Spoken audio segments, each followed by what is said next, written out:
This is a review of the Etekcity kitchen scale. And I want to draw attention to the fact that it claims it's a kitchen scale and not just a postal scale or a random item scale. I think it fails pretty badly as a kitchen scale. Here's the first piece of evidence. Note, keep the scale away from water. If water is spilled on the scale, immediately wipe dry. Give me a break. It's a kitchen scale. It's going to get wet. Already, this is clearly not meant for this purpose. But let's see if a super careful person could use this to do cooking measurements. It starts off tiered to whatever the bowl that's on it is weighing, which is perfect. Now, here's the issue. Can we measure ingredients with this? Will it give us a nice, fast response that allows us to actually tell if we have enough ingredients? Or is it slow and plodding such that we always put too much in? So let's see if I can hit 100 grams of flour.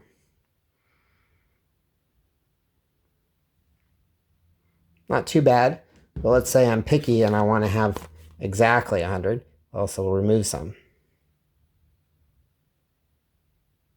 See how much delay there is? It's very hard to tell.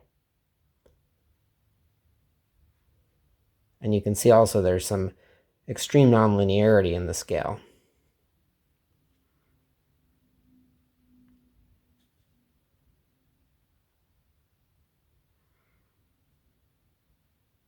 There we go. That was an awful lot of futzing around. With my previous scale, it responded so much more quickly. You could actually tell if you had done what you wanted. Let's try some more. Let's see how we do at 200. Whoa, I went over. That's not unusual.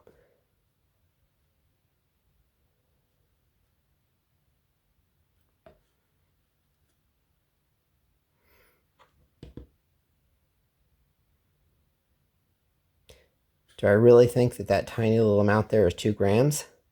I don't really.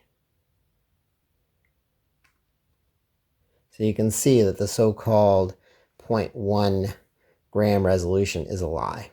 Now, honestly, that's fine. I think to the nearest gram is totally good enough for baking.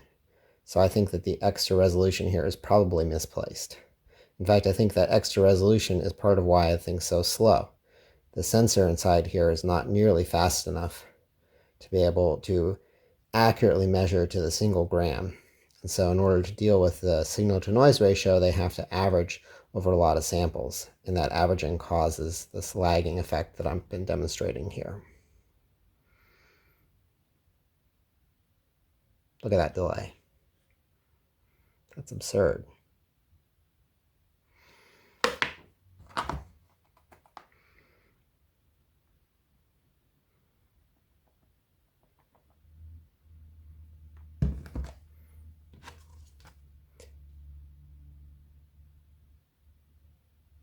See that? It's a little bit inconsistent. Sometimes it's not too bad, and sometimes it gets really stuck on a number and it takes like a couple seconds to respond.